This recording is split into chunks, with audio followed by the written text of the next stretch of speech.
દર્શક મિત્રો, મહામંથન મંતવ્ય ન્યૂઝમાં આપનું સ્વાગત છે।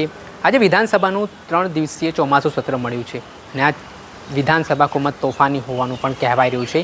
ધારાસભ્ય ગોપાલ ઇટાલિયા, ધારાસભ્ય જિગ્નેશ મેવાણી, ધારાસભ્ય ચૈતર વસાવા જે સતત લોકો વચ્ચે રહે છે, લોકોના પ્રશ્નો ઉઠાવતા હોય છે ને તેને જ લઈને આજે તેઓ સરકારને બાનમાં લેવાના પ્રયાસો કરવાના છે। તેને લઈને આજે ધારાસભ્ય ગોપાલ ઇટાલિયા, જો વિસાવદરની ચૂંટણી જીત્યા બાદ પ્રથમ વખત વિધાનસભા ગૃહમાં તેઓ વિસાવદરનો અવાજ બનવાના છે, કઈ રીતની તેમની પૂર્વ તૈયારીઓ છે, કયા મુદ્દાઓને લઈને તેઓ સરકારને ઘેરવાના છે, તેમનું નિવેદન સામે આવ્યું છે। આપ નિવેદન સાંભળો।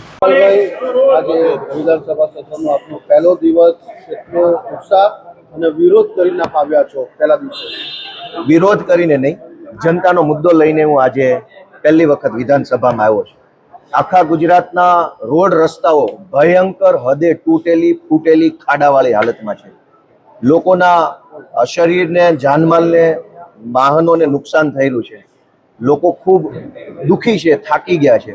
તો જનતાના પ્રતિનિધિ તરીકે આજે મારા વિધાનસભા કાર્યકાળના પહેલા દિવસે હું ગુજરાતની જનતાનો મુદ્દો લઈને અહીંયા આવ્યો છું। એવી આશા રાખીએ કે વિકાસની વાતો કરનારા લોકોને રોડના ખાડા દેખાય, ખાડામાં પડેલા વાહનો, ખાડામાં પડતા માણસોની પીડા દેખાય, એવી અમે વિનંતી લઈને આવ્યા છે। વિશેષમાં આજે મારો પહેલો દિવસ છે।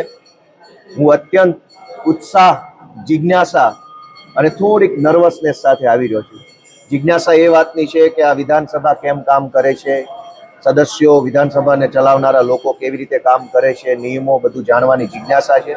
ઉત્સાહ એ વાતનો છે કે વિસાવદર, ભેંસાણ અને જુનાગઢ ગ્રામ્ય મત વિસ્તારના મતદારોએ મને આ મહાન ગૃહની અંદર બેસવાનો અધિકાર આપ્યો છે। અહીંયા હું બેસીને ગુજરાતની જનતા માટે બોલી શકીશ, અવાજ ઉઠાવી શકીશ, એ વાતનો મને ઉત્સાહ છે। નર્વસનેસ એ વાતની છે કે હું જે કામ કરવા માટે અહીંયા આવ્યો છું એ કામ કરવા માટે હું કેટલું સારી રીતે પરફોર્મ કરી શકીશ એ વાતની સહેજ મને નર્વસનેસ છે।